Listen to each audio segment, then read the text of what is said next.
أشهد أن لا إله إلا الله وحده لا شريك له وأشهد أن محمدا عبده ورسوله. Assalamualaikum warahmatullahi wabarakatuh. Alhamdulillah, masya yang mudah-mudahan Allah SWT nanti malam hari ini kita kembali dikumpulkan oleh Allah Subhanahu wa Ta'ala di tempat yang mulia ini. Mudah-mudahan kita berharap pada berkumpulnya kita di sini kita mendapatkan ganjaran dari sisi Allah Subhanahu wa Ta'ala.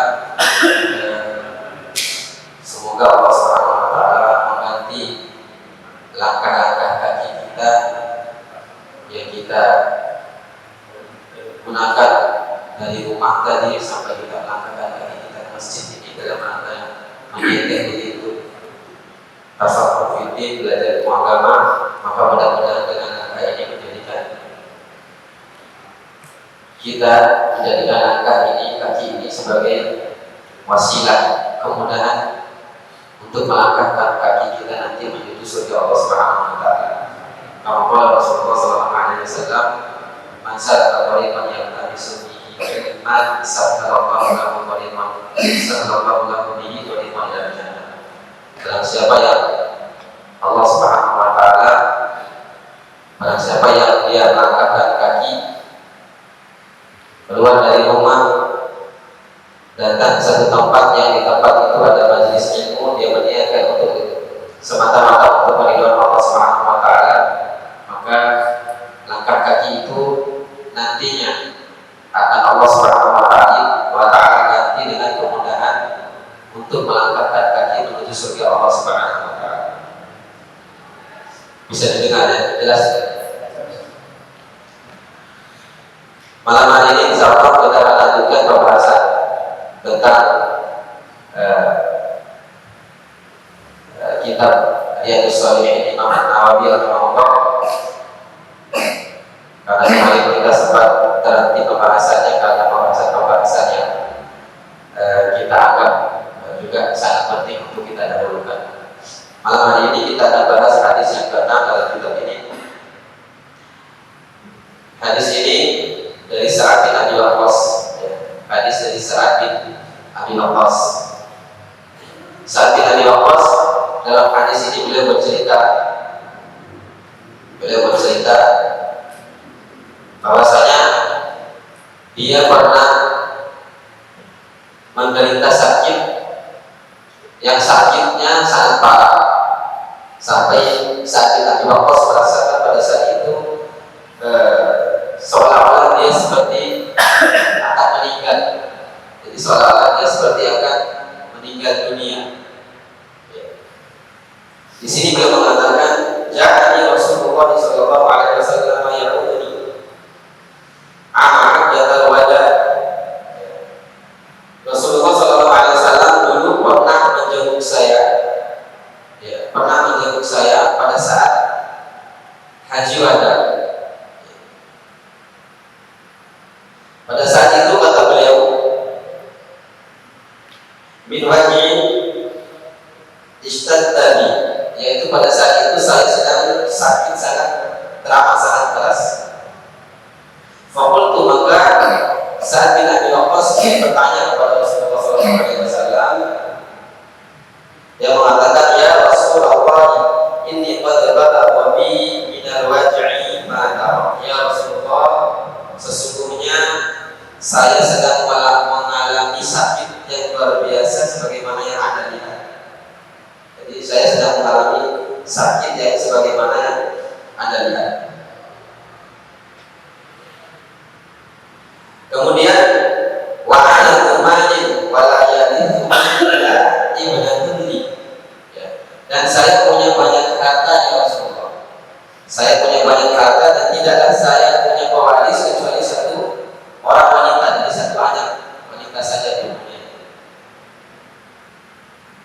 Apa atasaddaqa bi thulutsai mali? Maka bolehkah dengan harta saya yang begitu banyak ini, sebentar lagi saya mau meninggal, ya kebetulan anak juga ini cuma satu-satunya perempuan, jadi dianggap perempuan itu tidak butuh harta. Maka bolehkah saya sedekahkan daripada 2/3 harta saya, kata beliau. Kata Rasulullah SAW, wala, Nabi mengatakan tidak boleh. Tidak. Kemudian saat Nabi Waqqas mengatakan lagi, fasyatur ya Rasulullah. Kalau begitu separuhnya ya Rasulullah, separuh daripada harta dibagi 2. Separuh, setengahnya untuk disedekahkan, setengahnya lagi untuk ahli waris. Maka jawab Rasulullah SAW,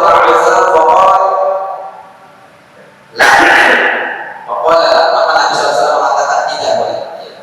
Kemudian untuk yang ketiga kali saat Nabi Waqqas, beliau meminta menurunkan lagi sedikit jumlah sedekah yang dia minta, yaitu as-sulus ya Rasulullah. Bagaimana dengan sepertiga? Bolehkah saya sedekahkan sepertiga daripada harta saya? Maka Nabi SAW mengatakan at-thuluts wa thulutsu katsir. Sepertiga Nabi. Sepertiga itu banyak, katsir atau kabir, dalam riwayat yang lain disebutkan besar, banyak. Kemudian Rasulullah SAW selanjutnya menjelaskan kepada Sa'ad bin Abi Waqqas ini tentang perkara bahwasanya tadi saat mengira bahwasanya karena anaknya perempuan dan butuh harta banyak karena nanti akan dibawa oleh suaminya yang merawatnya. Maka Nabi SAW menasihati saat ini dengan mengatakan innaka antada warataka abniya khairun min antadahum alana. Wahai Sa'ad, sesungguhnya kamu itu meninggalkan harta waris yang banyak untuk ahli warismu itu lebih baik dibandingkan kamu meninggalkan mereka dalam keadaan miskin, tidak punya apa-apa. Yang tataffafunan nas, nanti mereka akan keliling meminta-minta kepada manusia, bergantung kepada manusia. Jadi Nabi SAW mengatakan, jadi meninggalkan harta warisan untuk anak itu dengan jumlah yang banyak itu lebih baik dibandingkan kamu tidak meninggalkan harta waris yang nanti akan menyulitkan ahli warisnya. Kemudian Rasulullah SAW mengatakan, wa innaka la tunfiq nafaqatan tabtaghi biha wajha Allah. Dan sesungguhnya tidaklah kamu berinfak dengan mengeluarkan infak yang dengan infak itu berapapun jumlahnya yang kamu keluarkan, baik banyak ataupun sedikit, atau sebaliknya sedikit atau banyak. Kemudian dengan infak itu kamu berharap wajah Allah, maksudnya mengharapkan kebaikan, ridho dari Allah, pahala dari Allah Subhanahu wa taala. Kata Rasulullah SAW, khairun, jadi lebih baik apa namanya? Ila ujirta 'alaiha hatta ma taj'al fi imra'atik. Maka semua kebaikan itu, semua sedekah yang kamu keluarkan itu, baik banyak maupun sedikit, akan dibalas oleh Allah Subhanahu wa taala. Bahkan nasi yang kamu suapkan ke mulut istri itu akan berbuah pahala. Jadi nasi yang disuapkan ke mulut istri itu berbuah pahala. Jadi maksudnya ini nasi bukan berarti yang tidak disuapin tidak dapat pahala, bukan. Bukan berarti yang tidak disuapin tidak dapat pahala. Dan semua yang kita nafkahkan untuk anak istri itu bernilai pahala, maksudnya sampai nasi yang mereka makan itu bernilai pahala. Yang disuapin juga lebih afdal. Ada yang begitu. Suap-suapan, ya, yang jomblo itu ada. Ini buat edisi suami istri dulu. Tapi jangan salah, Rasulullah SAW juga begitu, suap-suapan dengan istrinya. Ya, Rasulullah menyuap. Rasulullah menyuap istrinya, Aisyah menyuapkan Rasulullah. Begitu juga minum, ya, sama. Jadi ini sedekah semua, bahkan nasi yang kita suapkan ke mulut istri saja bernilai sedekah, ya, akan bernilai sedekah.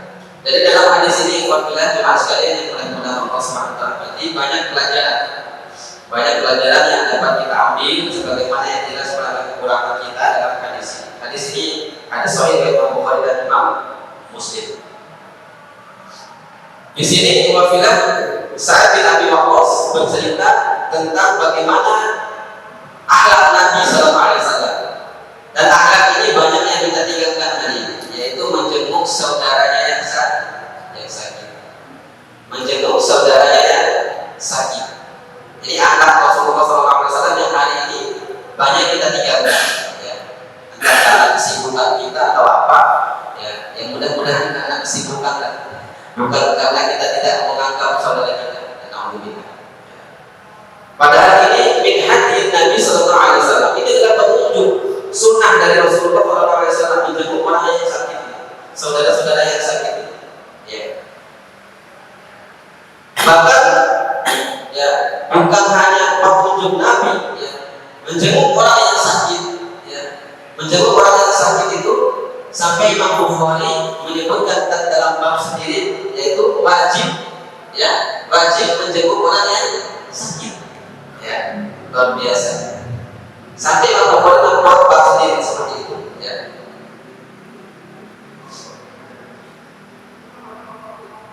Ini sesuai dengan apa yang disebutkan oleh Rasulullah SAW dalam hadis riwayat Imam Muslim. Hadis ini hadis qudsi. Hadis qudsi ini hadis yang diriwayatkan oleh Rasulullah SAW dari Allah Subhanahu Wa Taala langsung. Ya. Jadi dia sifatnya seperti Al-Quran sebetulnya. Cuma bedanya Quran dibaca pahala dapat pahala, kalau hadis qudsi tidak. Kalau Quran dilakukan dibaca dengan melakukannya dapat pahala, ayat qudsi tidak bisa dilakukan. Kalau Al-Quran wajib diriwayatkan dengan apa adanya lafadznya, tapi ayat kursi tidak mesti. Ini beda-beda seperti ini. Dalam hadis kursi ini, ya, Rasulullah SAW mengatakan bahwa yaqulullah azza wa jalla, Allah Subhanahu wa taala berfirman, ya bani Adam, wahai anak Adam, maratu falam ta'udni. Wahai anak Adam, aku sakit tapi kamu tidak, tapi kalian tidak menyembuhkan, kata Allah. Aku sakit tapi kalian tidak menjengukku. Luar biasa, ya. Ya. Berarti di sini Allah sakit. Ya. Betul tak Allah sakit? Bisa sakit apa itu? Tidak bisa sakit. Masa Al-Qawiyun Al-Matinun sakit Al-Aziz, ya. Apa itu Maha Perkasa? Tidak bisa sakit. Maka hadis ini harus ditakwil, ya, tidak bisa diterima apa adanya, ya. Tidak bisa diterima apa adanya. Maksudnya di sini adalah ini menunjukkan marahnya Allah kepada orang yang tidak menjenguk saudaranya yang sakit. Ini maksudnya. Bukan Allah benar-benar sakit, ya. Bukan Allah benar-benar sakit, ya.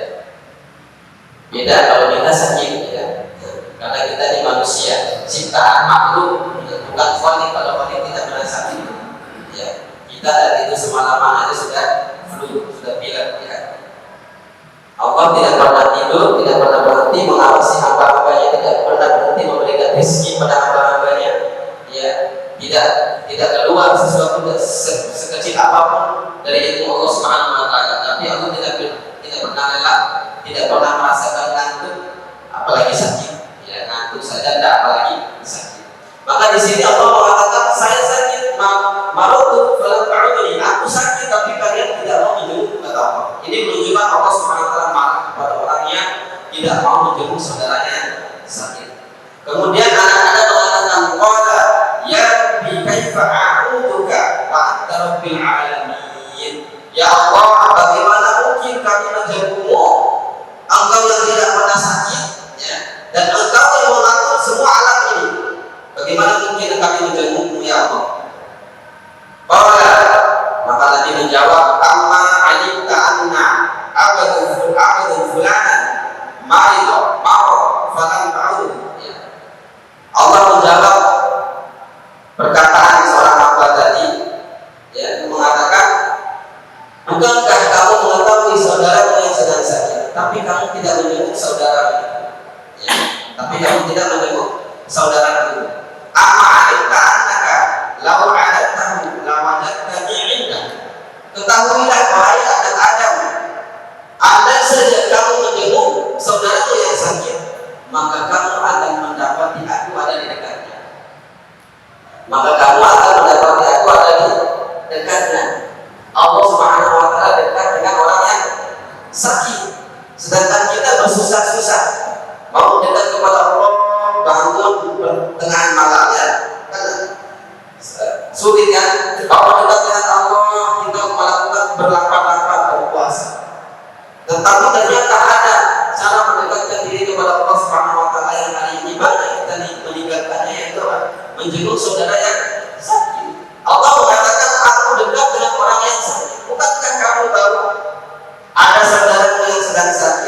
tapi kamu tidak menjenguknya, ketahuilah bahwasanya aku sangat dekat dengan orang yang sakit.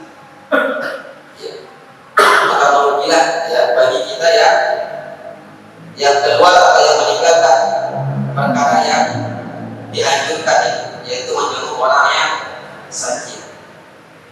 Bahkan dalam hadis lain Nabi Sallallahu Alaihi Wasallam mengatakan, ketika seseorang keluar dari rumah, kemudian dia berniatkan dia berangkat untuk menjenguk saudaranya yang sakit. Jadi setiap langkah kaki itu akan diangkat derajat oleh Allah dan dihapus dosa oleh Allah. Dan seolah-olah Rasulullah SAW dia sedang berjalan di taman-taman surga, masya Allah. Jadi ada selain taman surga, selain taklim seperti ini, ada taman surga yang namanya menjenguk orang yang sakit. Dan dia bebas memantik pohon-pohon yang ada di jalan-jalan di surga. Kemudian setelah sampai di rumah orang yang dijenguk orang sakit tadi, kata Rasulullah SAW, dia didoakan oleh 70.000 malaikat sampai dia kembali ke rumahnya. Insya Allah. Kalau kita duduk 20 menit, selama 20 menit itu kita didoakan oleh malaikat. Antum tahu makhluk yang paling dekat dengan Allah siapa? Malaikat. Malaikat adalah makhluk yang paling dekat dengan Allah. Maka orang-orang musyrik zaman dulu mereka nyembah malaikat, karena mereka menganggap kalau kita nyembah malaikat, minta kepada malaikat, berdoa meminta kepada malaikat, maka dia akan cepat sampainya kepada Allah. Karena makhluk yang paling dekat musyrik zaman dulu itu begitu. Nah, hari ini kita tidak perlu berbuat syirik itu. Tidak perlu kita repot-repot melakukan kesyirikan seperti orang-orang musyrik zaman dulu menyembah malaikat. Dengan satu perkara mudah. Caranya apa? Menjenguk saudara kita yang sakit. Dengan begitu, para malaikat akan mendoakan. Bukan 1, 2, 70.000, coba bayangkan. 70.000. Masya Allah. Kita duduk 5 menit, 10 menit, 20 menit. Sepanjang itu didoakan oleh malaikat. Ini antara keutamaan. Ya. Tapi jangan juga mentang-mentang didoakan malaikat. Kalau saya nginap aja sampai pagi ya. Saya orang sakit di rumah sakit sampai nginap. Padahal ada keluarganya juga di sini. Mentang-mentang didoakan malaikat ya. Tidak baik juga. Menjenguk orang yang sakit ini ada adabnya juga, ada adabnya. Di antaranya disebutkan oleh Syekh Utsaimin di sini, yaitu jangan terlalu lama-lama juga. Ya. Karena orang sakit itu kan, yang namanya orang sakit kan, ya dia moodnya sebentar aja kalau orang sakit itu ya. 5-10 menit itu sudah hilang moodnya, kepalanya pening lagi. Ya. Dan apalagi jenguknya kumpul ya rame-rame, bisa jadi dia dalam hatinya ya agak malas ya, karena terlalu lama kita menjenguknya. Ya. Jadi sebatasnya saja dan kita dianjurkan mendoakan saudara-saudara kita yang sakit. Sebagaimana Nabi ketika ada saudara yang sakit, beliau mendoakan la ba'sa qawlun insya ya, sambil dipegang-pegang. La ba'sa qawlun insya. Jadi ini diantara petunjuk Rasulullah SAW infofilah yang berkaitan dengan bagaimana perkara yang dianjurkan dalam agama kita, yaitu menjenguk saudara yang sedang sakit, orang-orang yang sedang sakit. Kemudian lanjutan hadis ini infofilah yang pada Allah Subhanahu wa taala. Setelah Sa'ad bin Abi Waqqas bercerita bagaimana dia dijenguk oleh Rasulullah SAW dalam keadaan sakit. Pada saat itu Sa'ad bin Abi Waqqas bertanya. Sa'ad bin Abi Waqqas kemudian bertanya, meminta fatwa kepada Nabi SAW tentang hartanya yang banyak ini, bagaimana harus dia manfaatkan. Para ulama menjelaskan dalam kitab ini sebagaimana disebutkan oleh Syekh Utsaimin, memang biasanya orang kalau sudah mendekati ajal, ya, dia punya banyak harta, dia pada saat itu berpikir cara yang cepat, cara yang kilat untuk mendekatkan diri kepada Allah. Jadi ketika sakit keras, dia merasakan akan meninggal, ya, orang yang memiliki harta yang banyak biasanya dia akan berpikir satu amal ibadah yang cepat dan mudah. Sebab ya, kalau sholat sulit juga kan, ya,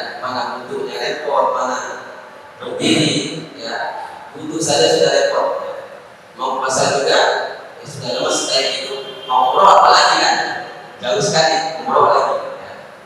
Maka yang cepat pada saat itu, yang paling cepat pada saat itu adalah ibadah yang gampang adalah, dan selain gampang dia mendapatkan pahala yang besar dari sisi Allah adalah sedekah.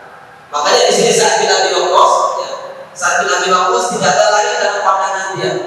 Dia khawatir didahului oleh saudaranya nanti dalam amal, dalam pahala, karena dia lebih meninggal lebih dulu, sedangkan saudara-saudaranya yang masih hidup. Ini berarti saya sudah tidak, amal saya terputus ini. Amal saya terputus. Akhirnya dia mau sedekah, dan sedekahnya tidak salah-salah. 2/3 itu banyak ya. 2/3 itu banyak itu. Berarti dia meninggalkan sedikit sekali untuk ahli warisnya. Kemudian dia turunkan sampai setengah. Ya, masih banyak kata Nabi. 2/3 apa 1/3 baru diwujudkan oleh Rasulullah. Bahkan Nabi mengatakan itu banyak, sudah banyak 1/3. Ya.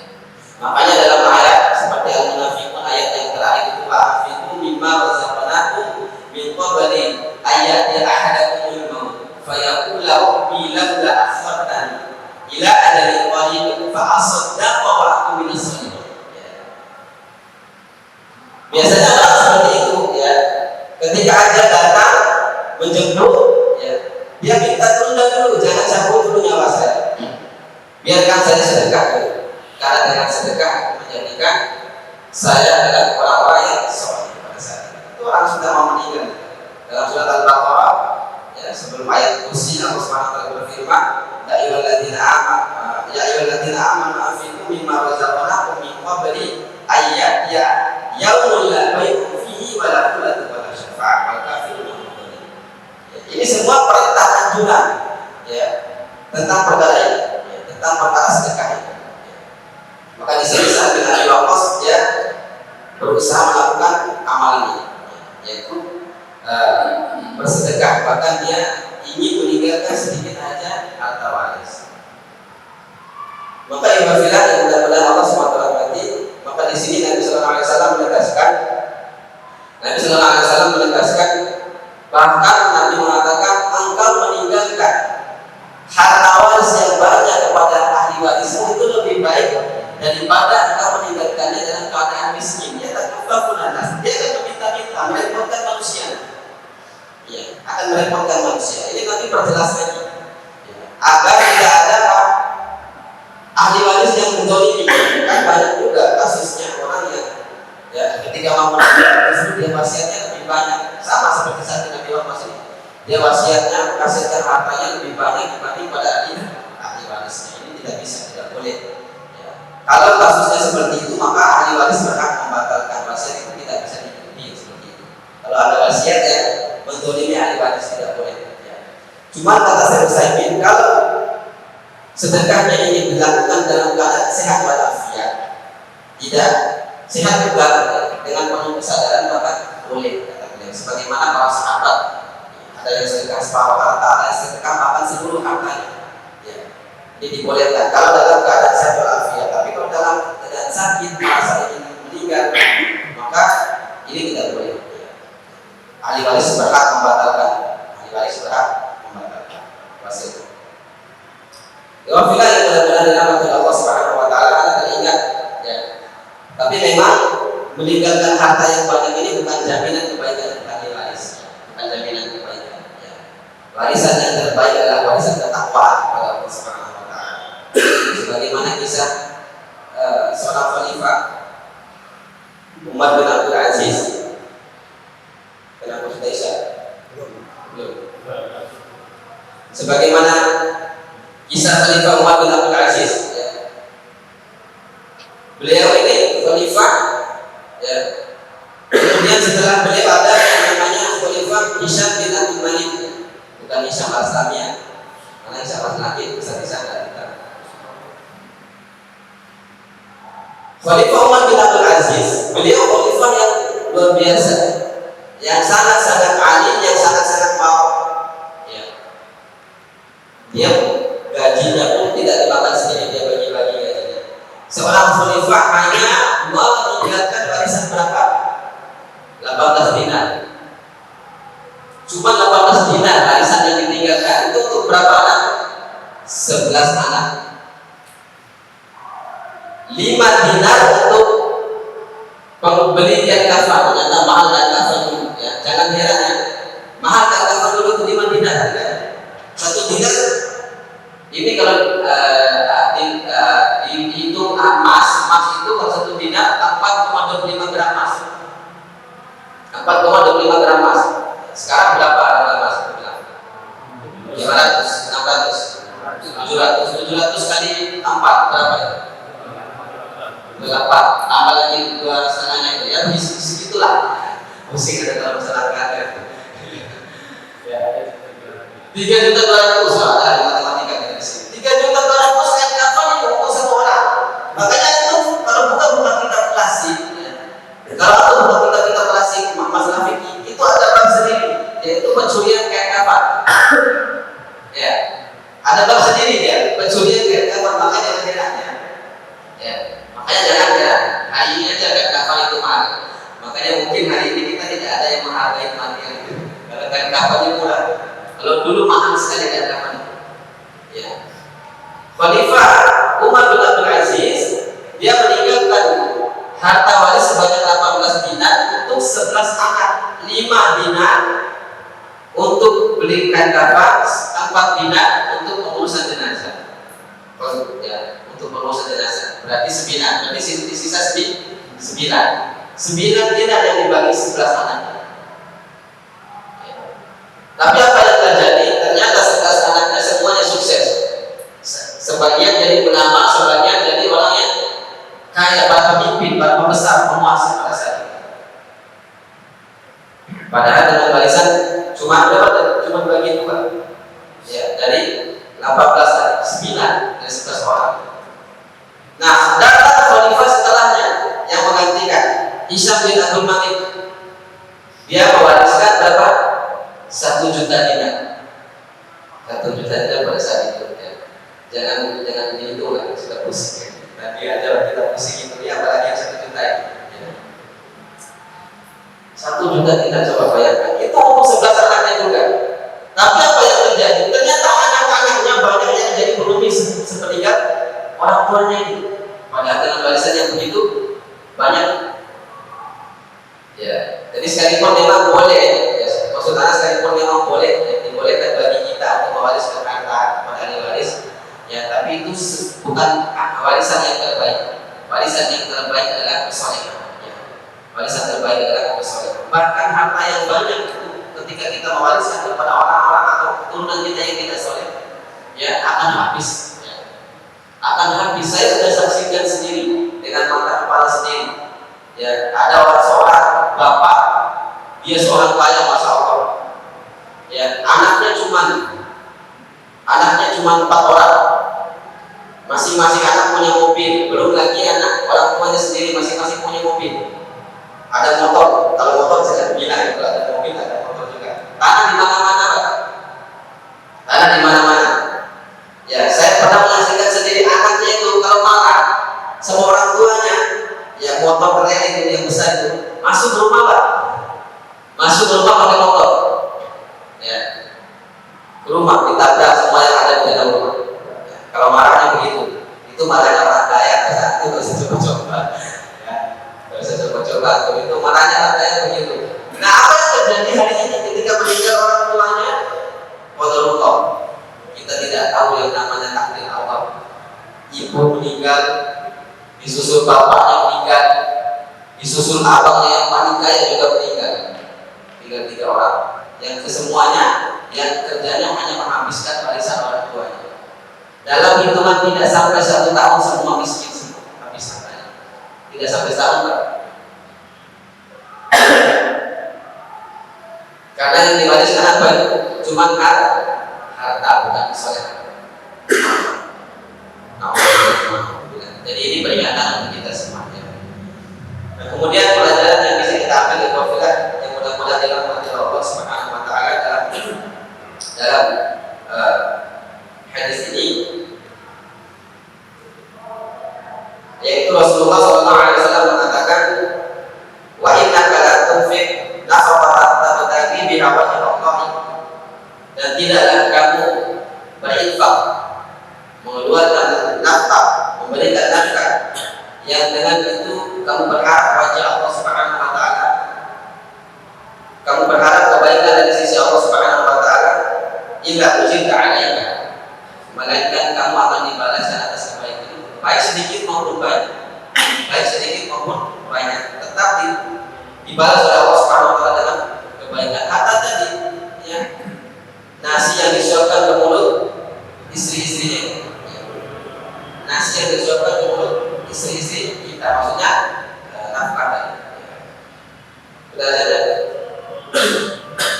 Ya, untuk majelis kita. Kemudian yang terakhir, ternyata Sa'ad bin Abi Waqqas tidak jadi meninggal. Tidak jadi meninggal, bahkan termasuk sahabat yang paling lama umurnya di Sa'ad bin Abi Waqqas. Ya, bahkan tadi anaknya yang perempuan tadi menikah dan punya banyak anak, semuanya hafiz Quran. Jadi ulama semua, ya, jadi ulama semua. Jadi tak jadi dia bersedekahkan, dia bertiga tadi. Ya boleh kita masih panjang. Kita cukupkan sekian untuk kali ada. Astagfirullahaladzim walakum. Subhanallah wa bihamdihi. Asyhadu an la ilaha illa anta astaghfiruka wa atubu ilaik. Wassalamu